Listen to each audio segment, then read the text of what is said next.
Essa é a revelação de Deus, da obra e do ministério do Espírito Santo, ainda no livro de Salmos, no Antigo Testamento. Envias o teu Espírito. O Espírito do Senhor, Espírito de Deus, Espírito Santo, Espírito da graça, Espírito de Cristo, Espírito de sabedoria, conhecimento, fortaleza, conselho, conhecimento, são títulos que se atribuem ao Espírito do Senhor. A palavra Espírito tem origem hebraica, ruach, e origem grega, pneuma. A palavra ruach e pneuma significa vento, sopro. É o significado do Espírito. O Espírito é o vento do Senhor, é a força do Senhor, é a energia vital de Deus. O Espírito é o poder de Deus, é o poder manifesto de Deus na terra e no meio do seu povo. O Espírito do Senhor é revelado nas Escrituras ao longo de toda a Escritura. Ao longo de toda a Escritura, tanto no Antigo como no Novo Testamento, o Espírito do Senhor é revelado. Há um teólogo que classifica, que denomina o Espírito do Senhor como Deus desconhecido. Justamente porque o Espírito, a atuação do Espírito é uma atuação que acontece de maneira, muitas vezes, escondida. Não é protagonizado como a personagem divina, como a pessoa aparece, enviou o Espírito. Está aqui, o texto, envias o teu Espírito. No capítulo 1 de Gênesis, no versículo de número 2, diz: e o Espírito do Senhor, ou o Espírito de Deus, se movia sobre a face das águas. Então, nada mais é dito acerca disso. Ou seja, o protagonismo da realização da obra é atribuída ao Deus Pai. Todavia, essa operacionalização, essa atribuição, essa energização do poder, ele é feita pelo Espírito. Quando Deus cria o homem, ele diz: façamos o homem à nossa imagem e semelhança. Quando o Senhor diz ali, façamos o homem, ele conjuga o verbo no plural, na terceira pessoa, significando que ele estava ali não apenas tomando a decisão unilateral, monocrática, mas tomando a decisão na trindade, ou seja, o Pai, o Filho e o Espírito. Mas quem está tomando a decisão, façamos o homem, quem está verbalizando é o Senhor Deus, é a pessoa do Deus Pai. Quando chega no Novo Testamento, a evidência também, quem está em evidência, quem protagoniza a cena é o Senhor Jesus. O Senhor Jesus no Novo Testamento protagoniza, centraliza a cena, ou seja, Deus encarnado na pessoa de Jesus, agora, e o Espírito Santo está ali presente também, nos bastidores, atuando, né? Mas não protagonizando. Por isso que esse teólogo chama do Deus desconhecido. Louvado seja Deus, o Deus que fica ali nos bastidores, atuando. O Espírito de Deus é importantíssimo nós aprendermos sobre a doutrina do Espírito Santo. Entendermos a essência e a revelação bíblica da pessoa do Espírito Santo.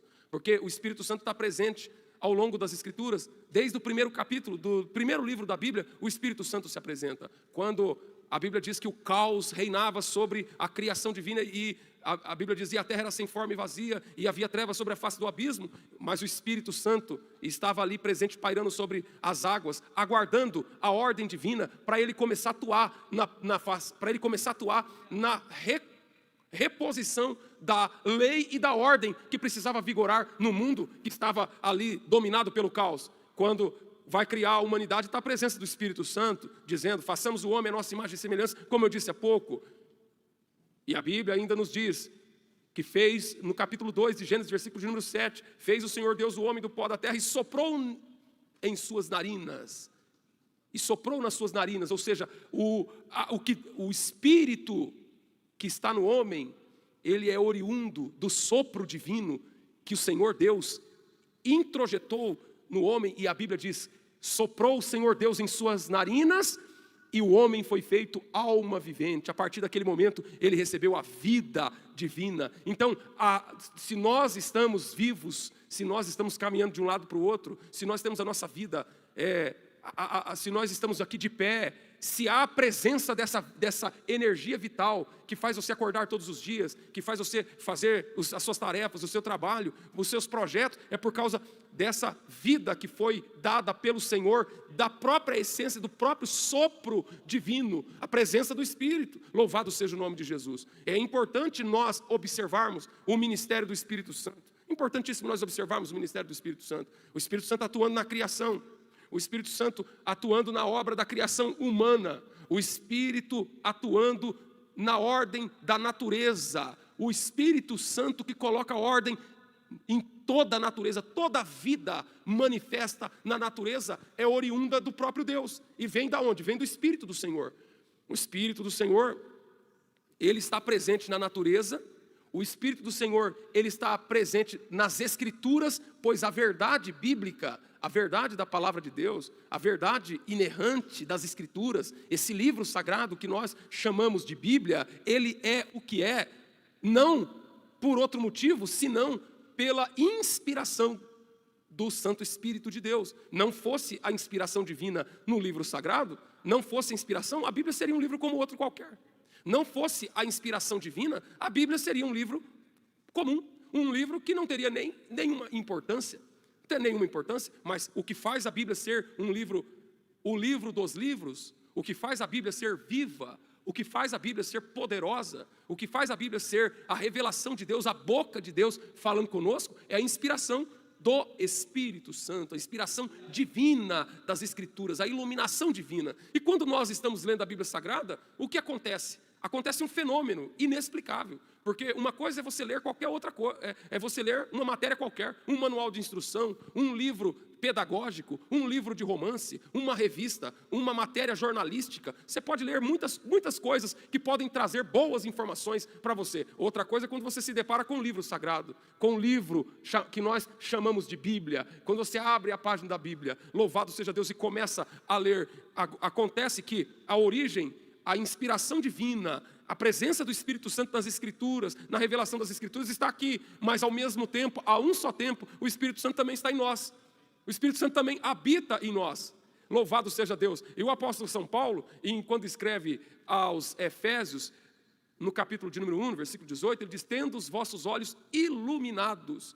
Louvado seja Deus. Tendo os vossos olhos iluminados. Ou seja, quando nós estamos lendo a palavra de Deus, o Espírito Santo ilumina os nossos olhos para que a gente possa compreender, para que a gente possa abstrair os mais preciosos ensinos e as mais profundas riquezas das Escrituras. Essa coisa maravilhosa, louvado seja o nome de Jesus. O Espírito Santo, ele não é apenas o poder de Deus. O Espírito Santo não é apenas a força vital que faz com que todas as coisas no universo funcionem e permaneça funcionando debaixo das leis e princípios que Deus estabeleceu para governar o planeta. Não, o Espírito Santo é uma pessoa divina, louvado seja Deus, fazendo parte da Trindade, Pai, Filho e Espírito Santo, louvado seja Deus. E nós vemos no primeiro capítulo de Gênesis essa realidade da Trindade. No princípio criou Deus, aí está o Pai, os céus e a terra era sem forma e vazia, e havia trevas sobre a face do abismo, e o Espírito de Deus pairava sobre a face, a presença do Espírito de Deus. Aí quando vem o versículo 3, diz assim: e disse Deus, haja. Quando fala assim, e disse Deus, haja, entra o Filho, porque a Bíblia diz que o verbo, no princípio era o que? Era o verbo. E o verbo se fez carne e habitou entre nós. Então ali tem aqui, quando Deus, no princípio, criou Deus os céus e a terra. E depois, versículo 2, o Espírito de Deus pairava sobre a face das águas. Versículo 3, aí entra o Filho, e disse Deus, o verbo divino.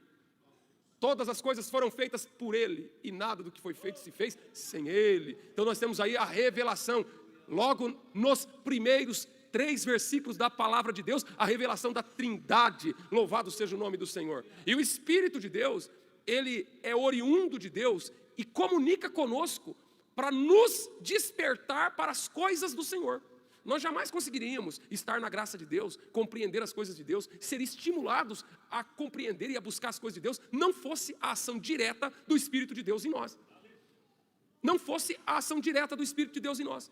O ser humano, ele está dominado pelos seus próprios instintos pecaminosos. O ser humano está distante de Deus. Nós somos seres humanos e somos caídos, somos pecadores. A Bíblia diz que os nossos pecados fazem separação entre nós e o nosso Deus. É o que diz o profeta Isaías.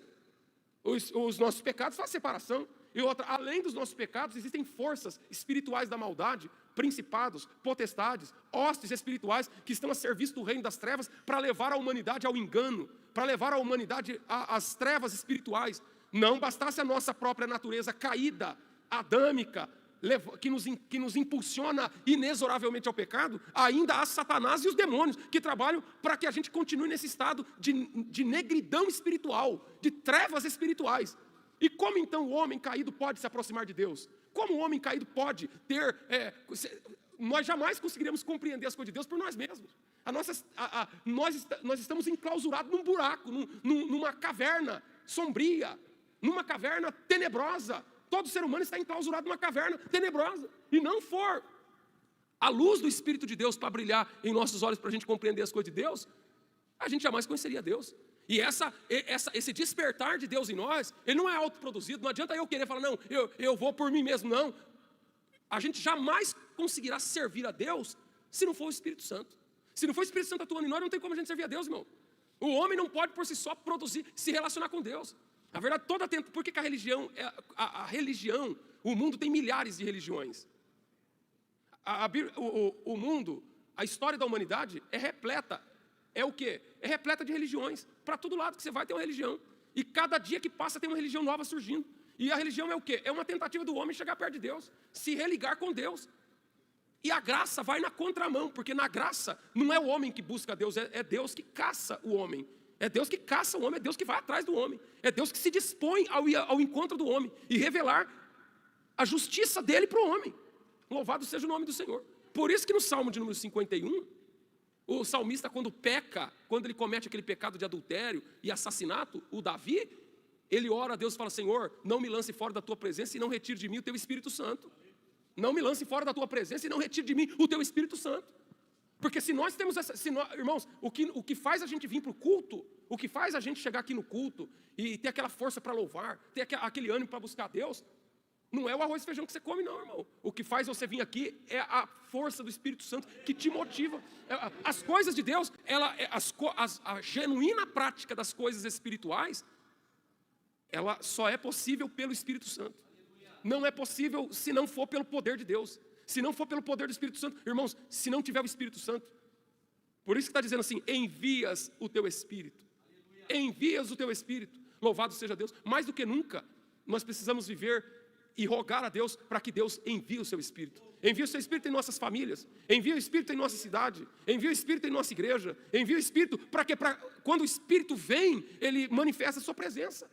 Manifesta a sua presença, sua vida, sua vitalidade. O Espírito Santo, ele gera em nós a vitalidade. Louvado seja o nome do Senhor. Glória a Deus.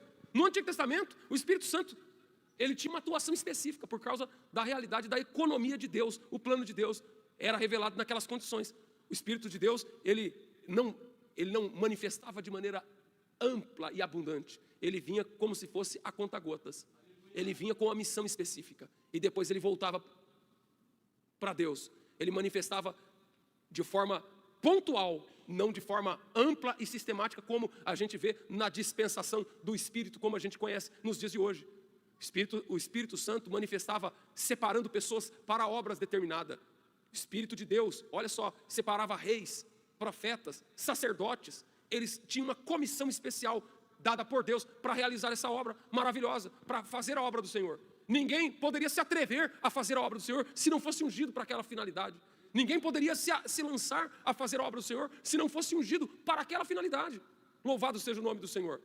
Então, toda a obra que era feita no tabernáculo, toda a obra que era feita para o Senhor, era necessário que houvesse uma atuação direta do Espírito Santo, separando a pessoa para aquilo. Louvado seja Deus. Hoje o Espírito Santo ele é dado individualmente, mas ele também é dado coletivamente. O Espírito Santo ele opera tanto pessoalmente na vida de cada crente, mas também ele opera na vida da igreja.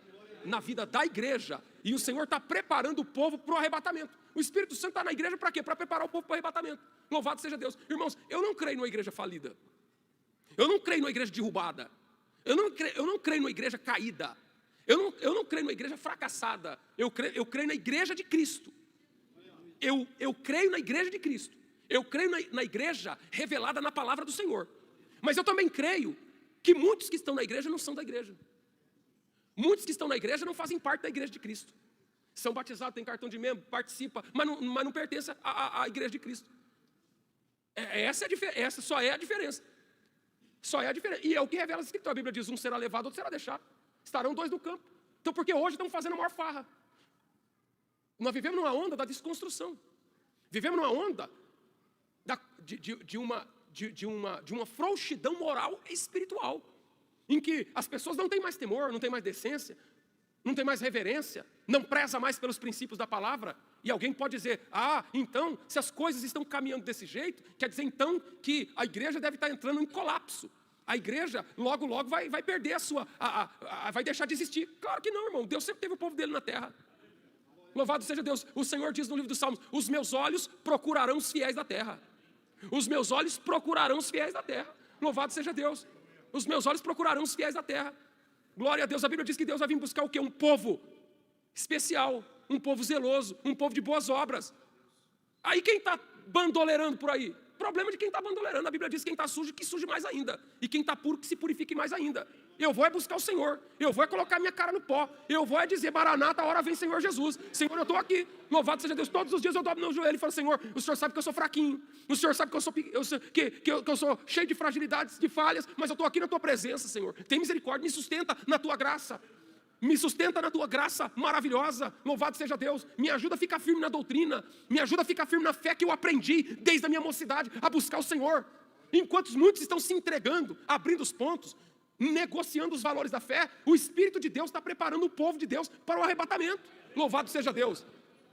Quando o profeta Joel profetiza no capítulo 2, e há de ser que nos últimos dias derramarei do meu Espírito sobre toda a carne, a gente pega muito essa parte e se empolga muito com ela, mas o mais revelador é quando a gente vê a promessa de Deus nos versículos que antecedem esse texto. E nos versículos que antecedem esse texto, ele diz que o Senhor haveria de mandar a chuva temporã e a chuva serôdia. Louvado seja Deus. Uma chuva temporã, para quê? Para que houvesse uma abundante colheita. Louvado seja o nome do Senhor. Para que houvesse uma colheita sem igual, para que houvesse uma colheita poderosa. Louvado seja o nome de Jesus. E muitos intérpretes desses textos de Joel diz que a colheita aponta que a chuva temporã é a primeira chuva. E a primeira chuva é a chuva que veio na primeira era da igreja, no Pentecostes, quando o Senhor salvou aquelas 3.000 almas, ergueu a igreja cristã das entranhas da escuridão idólatra e pecaminoso do Império Romano, colocou a igreja de pé, a igreja que enfrentou o império, que enfrentou a arena dos leões, que enfrentou o martírio, que venceu. Mas ela aponta também para a chuva serôdia, que é a última chuva, fazendo alusão a Israel. Havia chuva do outono e a chuva da primavera, a chuva que é chamado de primeiras chuva e as últimas chuvas. E ele diz que também haveria de vir a chuva serôdia, ou seja, a última chuva. E essa última chuva é o avivamento. Essa última chuva é a operação ampla e restrita do Espírito de Deus nos últimos dias, anteriores ao arrebatamento da igreja. E o Senhor haveria de mandar essa chuva serôdia para que houvesse uma colheita em escala planetária, uma colheita em escala mundial. Se os senhores prestarem atenção, o avivamento de 1906, que começou na Rua Azusa com William Seymour, louvado seja o nome do Senhor, é a maior força do cristianismo, do cristianismo, de quem pratica o cristianismo. É óbvio que o cristianismo caiu num ritualismo meramente protocolar, litúrgico, somente de fachada, somente baseado em tradições. Mas o cristianismo vigoroso, o cristianismo do povo do Senhor, o cristianismo do fervor espiritual, o cristianismo de crentes cheios do Espírito Santo, o cristianismo que Deus ergueu, louvado seja o nome do Senhor. E passados anos, já passou mais de 100 anos, que o Senhor começou o avivamento na Rua Azusa, e eu creio que essa chuva serôdia está caindo na terra, inflamando homens, levantando mulheres, e há de preparar uma última geração geração, que é a geração do arrebatamento da igreja, para que o povo se encontre com o Senhor nos ares. Eu creio nessa operação divina. Eu creio que está chegando esse tempo. Louvado seja Deus de nós vivermos coisas extraordinárias na presença do Senhor. O Senhor vai despertar o seu povo para um temor. O Senhor vai despertar o seu povo para a palavra. O Senhor vai despertar o seu povo para uma vida de santidade na presença do Senhor. O Senhor vai despertar o seu povo para adoração verdadeira em espírito e em verdade. Louvado seja Deus. A Bíblia diz: e outra vez vereis a diferença em quem serve a Deus e quem não serve, do justo e do injusto. Louvado seja Deus. Irmãos, nós vamos ver a diferença. Nós vamos ver a diferença. O avivamento vai fazer notória a diferença. Louvado seja Deus. Porque se tem uma coisa, irmão, hoje o movimento gospel, o movimento evangélico descambou para esse lado de fazer show, de palco, de artista. Irmão, isso é uma podridão sem fim. Eu vou dizer uma coisa para você: esses artistas gospel são piores do que os artistas mundanos, piores do que os artistas seculares, porque eles querem subir nos púlpitos das igrejas. Eu não vejo o Chitãozinho Chororó querer vir cantar aqui no púlpito da igreja. Eu não vejo o Bruno Marrone querendo vindo querer cantar na igreja onde, se eles são de uma outra igreja da religião deles lá. Mas o povo, os artistas gospel, se declaram aí, fazem suas declarações mais horrendas, e depois querem subir no púlpito com a maior cara de pau. E querem ainda atuarem como influenciadores do povo de Deus, como se fosse referência. Então, para mim, eles são piores, muito piores, irmãos, muito piores. E você sabe por que é pior? Porque tem muito evangélico, muito crente, que está indo nessa onda, que tá indo nessa onda de fazer tietagem com o artista evangélico. Isso é abominável perante o Senhor. Isso é como se fosse o bezerro de ouro, isso é pecado. Isso é pecado. Artista gospel com fã-clube. Sabe, o camarada, onde ele chega, está todo mundo ali pegando. Que coisa horrorosa, indecente, isso é uma indecência. Isso é indecência, irmão, pelo amor de Deus. A gente precisa se converter. Isso é coisa que não tem nada a ver com o evangelho, com Jesus Cristo, com a igreja, com santidade, com a palavra. Isso tem a ver com o mundo. Isso tem a ver com idolatria. Isso tem a ver com carnalidade. Isso é idolatria, irmão. Isso é idolatria. Uma vez eu vi um pastor falando assim. Ele disse assim: os santos católicos, a idolatria é errada de todo jeito, mas ele fala que os santos católicos, pelo menos, foram gente boa. Você pega São Francisco de Assis, você pega Santo Agostinho, você pode pegar aí os santos, eles tiveram uma vida limpa. Agora, se você pegar os ídolos evangélicos que o pessoal está venerando hoje em dia, pelo amor de Jesus Cristo, os camaradas não servem para nada. É um horror. A vida deles não serve de exemplo para nada. Está errado adorar. Agora, se você ler a história de São Francisco de Assis, você vai ver que ele foi um homem piedoso. E deixou bons exemplos de moralidade, de conduta de vida, não sei o quê. Claro que a Bíblia não autoriza transformá-lo em ídolo de altar. Isso é outro erro. Agora, a história que eles têm é uma história bonita. Agora, quando você pega os ídolos que tem no meio evangélico, pelo amor de Deus, camarada, pinta e borda. É uma nojeira, é uma podridão que não tem fim.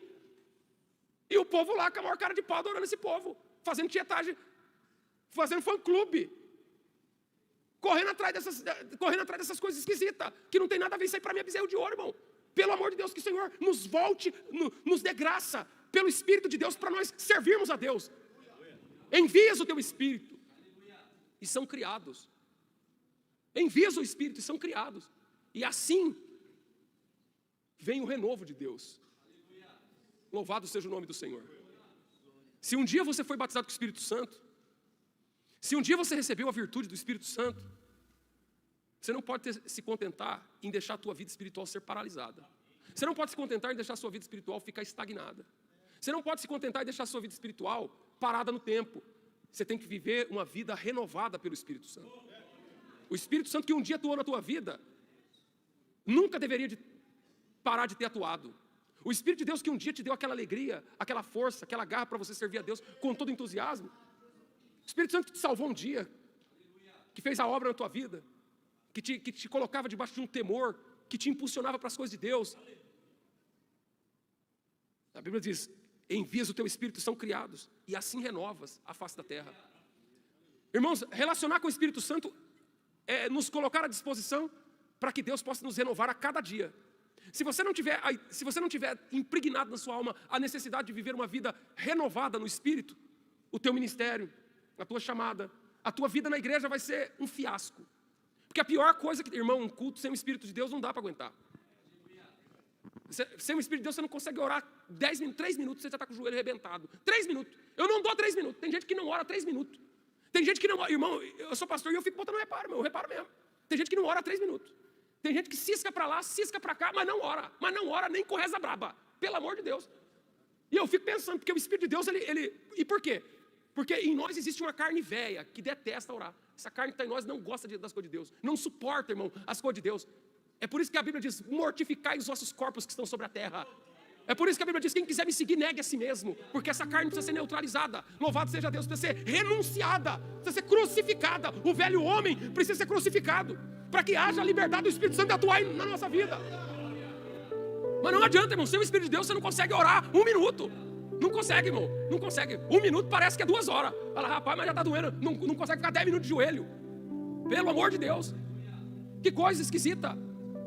Agora quando o Espírito de Deus está ali, você dobra o joelho, o Espírito Santo começa a se mover. Quando a gente começa a orar, porque o que acontece? A oração ela tem que ser oração no Espírito. E quando você se coloca para orar, você precisa ativar as faculdades do Espírito para que você consiga orar. Porque senão você começa a orar, Senhor, abençoa meu pai, abençoa minha mãe, abençoa minha faculdade, abençoa meu trabalho, não sei o que, acabou, a oração vai minguando, a oração vai em declínio, a oração vai, como diz na linguagem atual, vai flopando, daqui a 5 minutos acabou o assunto, 5 minutos você já orou tudo que tinha que orar, 5 minutos não tem mais o que falar para Deus. Agora, quando a oração ela é fomentada, quando ela é impulsionada pelo Espírito Santo, irmão, você começa a orar. Você começa a falar com o Senhor, Senhor, eu estou aqui na tua presença. O Senhor sabe muito bem que eu sou pecador. E para entrar na tua presença, eu preciso estar coberto pelo teu sangue carmesim. E é pelo teu sangue carmesim que o Senhor verteu naquela cruz aquele dia que o véu se rasgou do alto a baixo. E agora eu estou aqui. O pecador está aqui mais uma vez. O pecador comparece à tua presença. Eu, pecador, estou aqui, Senhor. Eu sou miserável mesmo.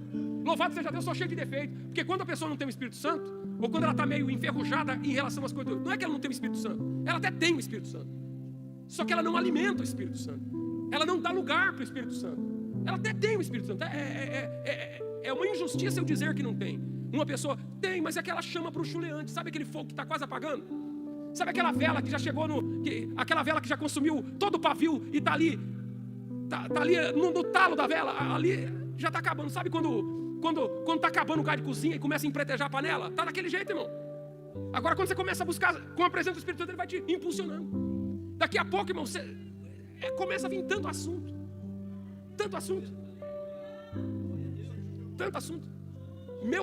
Meu horário diário de oração é 1 hora.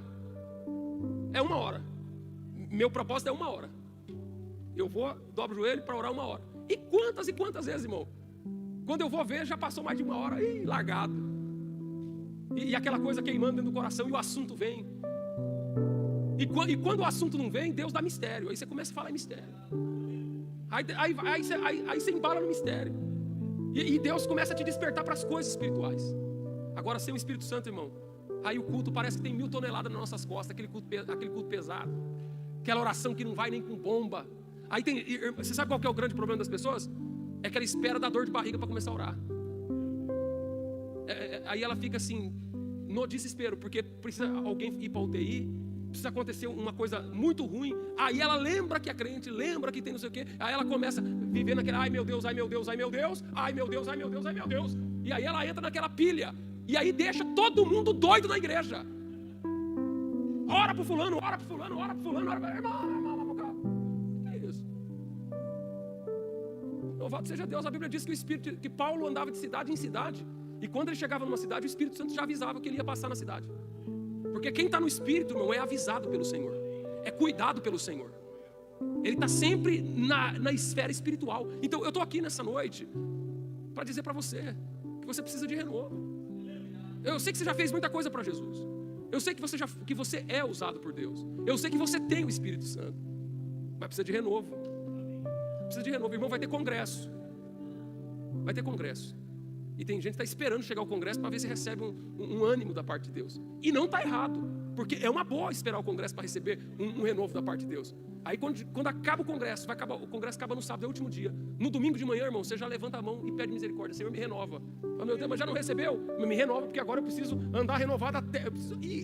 a autorrenovação da fé, porque senão a coisa descamba. Se o Espírito de Deus não renovar a gente diariamente, as outras coisas começam a tomar conta de nós. Não adianta, irmão, não tem esse ou aquele. Não tem esse ou aquele. Não tem. Nós somos feitos de carne e osso. Nós temos uma natureza pecaminosa. E a gente precisa vencer essa natureza pecaminosa. E a única escapatória que a gente tem é a unção de Deus sobre a gente. É gerar em nós o fruto do Espírito. Ser cheio do Espírito é uma coisa. Ter dom do Espírito é uma coisa. Tem gente que tem dom do Espírito. Fala a língua, é um dom do Espírito. Profetiza, é um dom do Espírito. Sabe dar um belo do ensino, fazer uma pregação, é um dom do Espírito. Agora, fruto do Espírito é outra coisa. E você precisa entender isso. Porque tem gente que tem dom, mas não tem fruto.